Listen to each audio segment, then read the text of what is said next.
I think I just figured out why the US, UK, and France are so adamantly pro-Israel right now. Like, we all knew it had to do with money, but I'm gonna tell you exactly how. This is a shout out to my uncle who told me to do some research on the Gurion Canal, and I did, and I took notes. Now, who is Ben Gurion? He is known as the founding father of Israel. He was the first prime minister, yes, you guessed it, in 1948. And this canal is a proposal to connect the Red Sea to the Mediterranean Sea through here, right? But we already have a connection, and it's called the Suez Canal. And if you don't know the history, let's get into it. The Suez Canal was opened in 1869, and the Suez Canal Company was given a 99-year lease to own the Suez Canal. And guess who owned the Suez Canal Company? The French and the British. I think it's also important to note that the British Empire originally was opposed to building the canal because they thought it would directly threaten their economy, but instead they just decided, let's benefit from it, bought 44% of the shares in 1875, so they were all good. Now in 1888, the maritime powers, Great Britain, Germany, Austria-Hungary, Spain, France, Italy, the Netherlands, Russia, and Turkey signed this thing called the Convention of Constantinople. What's important about this is it said that every single nation should be able to use the canal, whether at war, at peace. It cannot be denied access to anyone. In 1949, Egypt denied Israel access after the Nakba, after they did what they did. That was a huge deal. It was a big statement because of this. Now in 1956, when the US was basically having a proxy war with the Soviet Union in that region, the Egyptian president at the time, Gamal Abdel Nasser, decided to nationalize the Suez Canal, so take it away from the British and French-owned company, essentially because the US reneged on a previous agreement to finance the Aswan Dam project that was for the Nile, getting water and electricity to the Egyptian population, etc., etc. This was a massive shift, a huge move in the region and globally. Probably why it was also used as a battleground in the 1967 Arab-Israeli War.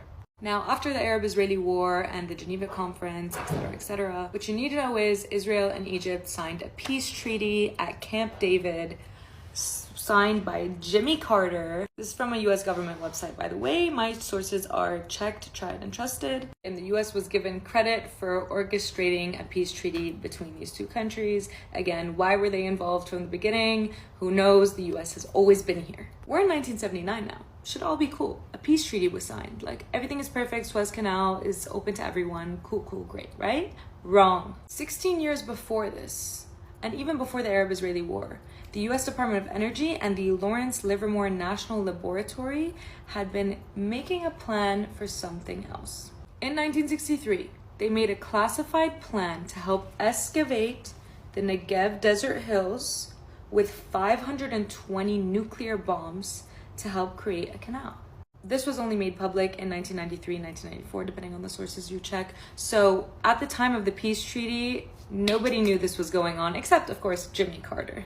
Now, we could also talk about how the war was a product of collusion between Britain, France, and Israel, and they decided to initiate the war, but we'll save that for another time. You might be asking yourself, why do they want to build another canal? Like, we have the Suez Canal right here. Why do we need a canal through here? This is where the money comes in, baby. Without the Suez Canal right here, ships from Asia would have to go all the way down and around Africa in order to reach Europe. This canal right here currently sees the passage of 12 to 15%, depending on the source you check, of the world's trade and 10% of the global oil distribution. Just this little canal right here. Now, who benefits from this? Egypt, of course. It's their canal, right? In 2023, they broke records and made a revenue of $9.4 billion US. Yay for Egypt, right? Well, how do you think the US, the UK, France, and Israel feel about that? Not good. Suez Canal is not ideal. Up until 2014, you could only go one way, which meant for 6 hours it went in one direction and 6 hours it went in the other, which was super not efficient. It was also not wide enough to accommodate some of the largest ships in the world. So what happened in 2021? You might remember this.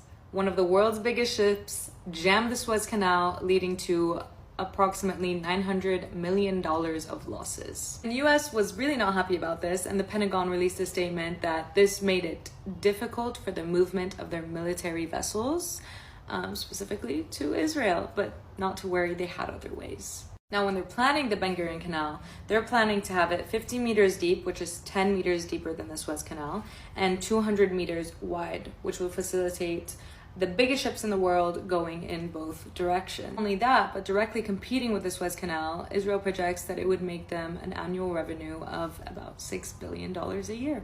Plus. And now for the interesting part. There's one feature about the Suez Canal that's also really inconvenient, and that's the fact that it's built on pretty sandy shores. Now, I'm not an engineer. Now, from what I read, sandy shores are pretty inconvenient for a canal. They constantly need maintenance. But where Israel wants to dish it out to the Mediterranean Sea, it's a rocky land texture, which is ideal for these conditions.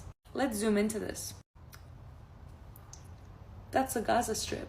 How annoying is the placement of the Gaza Strip for them? They have to actually turn the canal around so that it avoids this piece of land. Do you see where I'm getting at? They don't want ships to have to do this entire round and add a little time and inconvenience to their journey and have such close proximity to Gaza. What if they just built it through Gaza? Oh no, wait, they don't want to do that. They don't want to help the Palestinian economy. What do you mean? That would defeat the entire purpose, wouldn't it? Unless they took that land. Yeah, that's what's going on. Israel wants to seize Gaza, annex the land, take it over, so they can build their canal through it. And the US, the UK, and France are all for that because it's going to make them a lot of money at the cost of millions of lives destroyed. Unfreaking believable. Building this canal will not only redirect trade, but historically, Arab states used the Suez Canal to put pressure on Israel. So it will not only increase Israel's geopolitical standing, but it'll also become a strategic asset for diplomatic negotiations for Israel and take away the most powerful thing the Arab states had against the US, UK, France, and Israel to keep them in line. And there you have it. That's the reason.